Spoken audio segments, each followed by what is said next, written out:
I mean, it's a nice looking key fob. It's small, it fits in your pocket easily.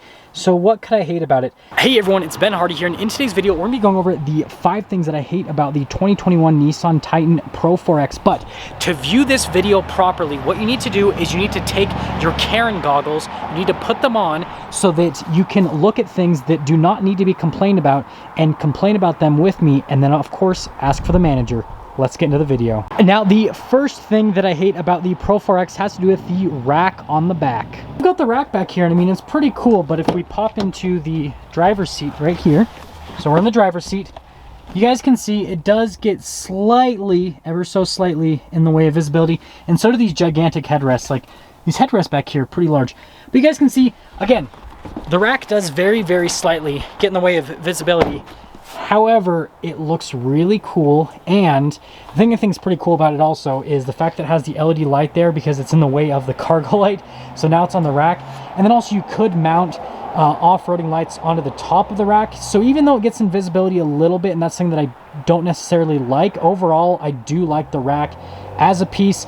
So yes, I understand that my first key point here is kind of weak, but you guys got to remember, I have my Karen goggles on right now, so I have to complain about the dumbest things ever, and that's the first thing is the rack on the back. Now, the other thing about the sport bar here is the fact that it is an option. So my whole argument has been completely destroyed by the fact that you can see right here on the window sticker, sport bar, $990. So if you don't like the visibility stuff, if you don't like the look, Nissan doesn't make you take it. It is an option. It's not standard equipment. So that's kind of another thing, and another reason why my argument is horrible is the fact that the sport bar is an option. Now, the number 2 thing pertains to the tires on the truck. So coming to the side here, we've got 18-inch wheels, and we've got 2 75mm tires wrapped around them. They're the general grabbers. The giant font says that. But this is an off-road truck, and it doesn't necessarily have the most aggressive off-road tires. You can see the tread pattern on them and the sidewall and all that. I mean, you can take these off-road. If you guys saw my off-roading review, I took this truck off-road, and there was some mud, there was some sand, there was some rocks.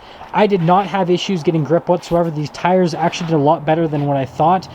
But I think it'd be cool if they at least offered maybe an additional option or something, an extra cost, where you get tires that are a little bit more aggressive, maybe like BFGs or something like that, that just has like a ton of sidewall and just really aggressive. I don't know, some sort of just more aggressive option with them. But again, I can understand why people would prefer these tires for this truck. They're smoother on-road, they're not as loud on-road, and they're still really capable off-road. Again, I didn't have any issues with grip on the tires. So that is weak point number 2. Let's continue. The number 3 thing has to do with all of the plastic on the truck. So just like most modern vehicles, the Titan does have quite a bit of plastic. I mean, if we walk up to the truck, well, got some plastic there. Oh wait, that's legit. So, okay, so that stuff's legit right there. And then you've got the fender flares here. You do have the mirrors. That is not plastic, by the way. The mud flaps are actually rubber, which I prefer because plastic mud flaps break all the time. These are a lot more durable. And then you've got the plastic door handles. That is not plastic. Again, another plastic fender flare, rubber mud flaps. And then I think just the top part of here. And then if we pop inside, you guys can see most of the door panel is all plastic. You do have some padding right there, but you've got tons of plastic all over the rest of the door panel, and then down in that little area as well. And then popping over here, we've got tons of, well, not tons, but like here on the bottom portion, and then at the top, and then all down here, and then all along the seat, bunch of plastic.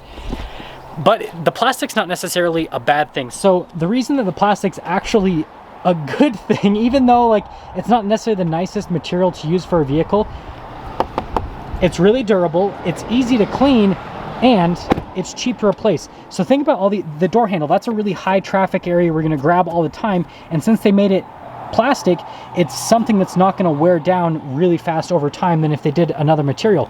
Same thing with these fender flares. Fender flares, especially in the off-road, can take quite a beating, and so again, this is going to be a cheap part to replace if you damage it, and also it's just going to hold up and look nice over a long period of time. And then same thing with that front grille over here. This is a place that, like, if this was painted, think about how many rock chips you're going to get here on the front end.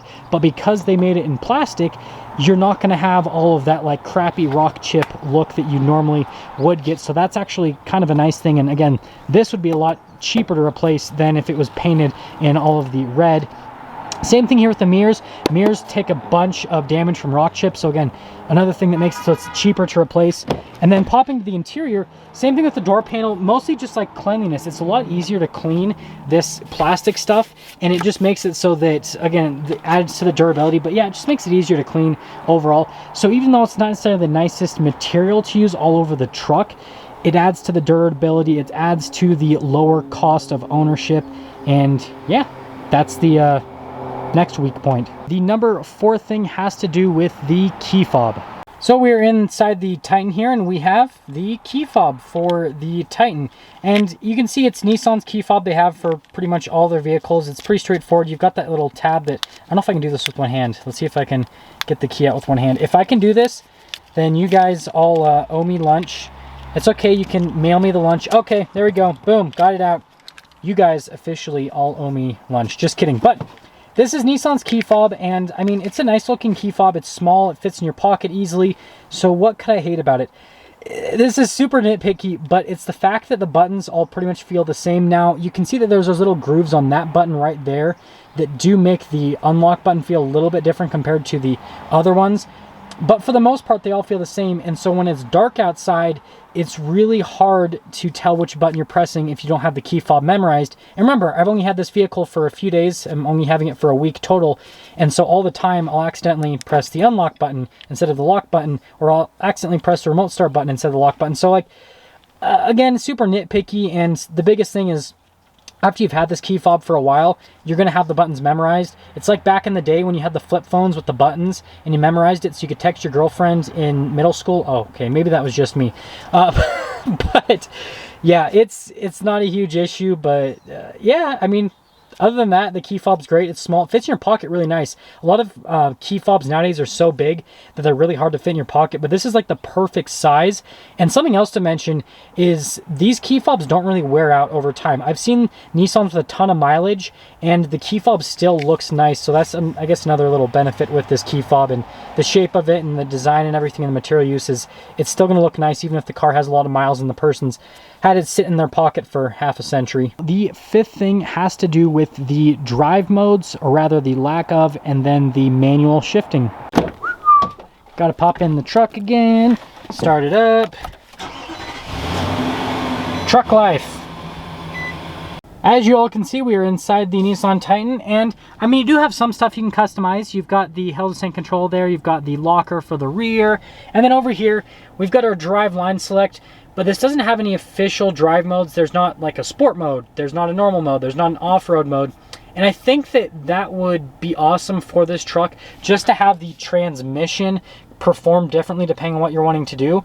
And I don't think that would be too crazy for Nissan to do. All they have to do is just, with the sport mode, make it so that the truck naturally holds itself in a lower gear and maybe throttle response is a little bit more. And then for the off-road mode, something similar, but maybe not as aggressive as the sport mode. And maybe when you pop it into the off-road mode, it gives you a recommendation on the screen and says, hey, we recommend you to go into 4-wheel high if you're going to use this drive mode.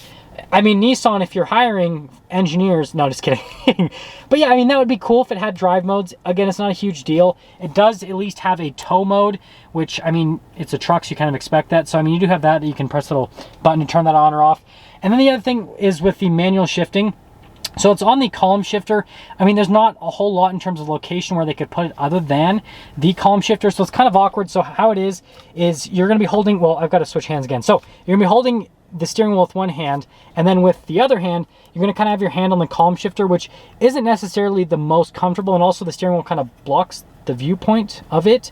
So it's kind of hard to see what you're doing. I mean, it's pretty simple. You can go down for downshift, and then the top button is upshift. So Nissan's done it pretty nice where you actually have the buttons in the right places.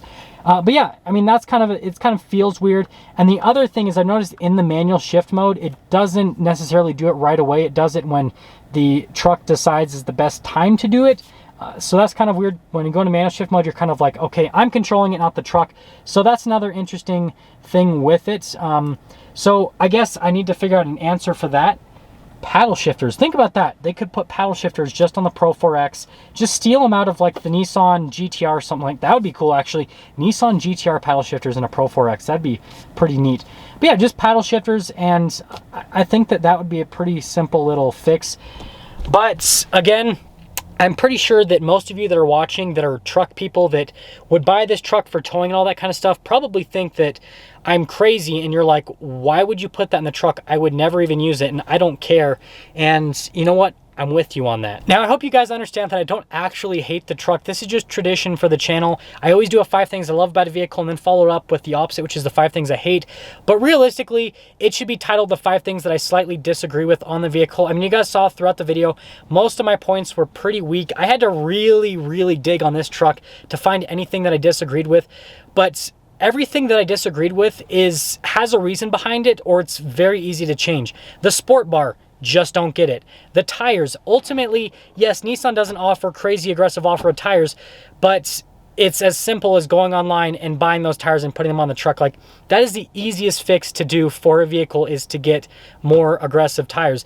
And then with the key fob, I mean, it's such a small thing. It's like, who cares? And once you memorize the buttons, then it's not even an issue at all. And then with all the plastic and everything in the interior, Nissan knows their customers a lot better than I know their customers, okay? They've been selling them trucks for a long time. And Nissan understands that people would rather have this with the interior layout, an interior that isn't necessarily the nicest, highest quality leather and the nicest materials, but it still looks good. It's super durable. And that's what people that are buying these trucks care about. They don't care about having the nicest, newest looking interior. They care about what this interior is going to look like in 10 years, because all that nice leather and everything that you get in some of the other trucks, it looks really nice today, but in 10, 20 years from today, it's not, you know what I mean? It's just not going to hold up. And so again, that's why Nissan does that. Like, there's always a method behind the madness, right? And then with the manual shifting thing in the drive modes, it's such a small thing. You guys saw my off-road video. This truck did such a good job on the off-roading. And with the manual shift function, most people that buy this truck, the only time you're actually going to do that manual shift is if you're driving down a canyon and you want to be in a lower gear, or you're towing and you want to be in a lower gear, but they have a tow haul mode that takes care of that. So realistically, that last complaint is, well, just complete garbage. And I had to make it up so that I could have 5 points. Okay, guys? I stretched it, but I somehow made it work, kind of. Now, that is going to sum things up for our video on the 5 things that I hate about the Nissan Titan Pro-4X. And at this point, you guys can take off your Karen goggles. So again, you can stop complaining about things that don't need to be complained about, and you can stop asking for the manager. So yeah, that's the Pro-4X. I'll see you guys in the next video.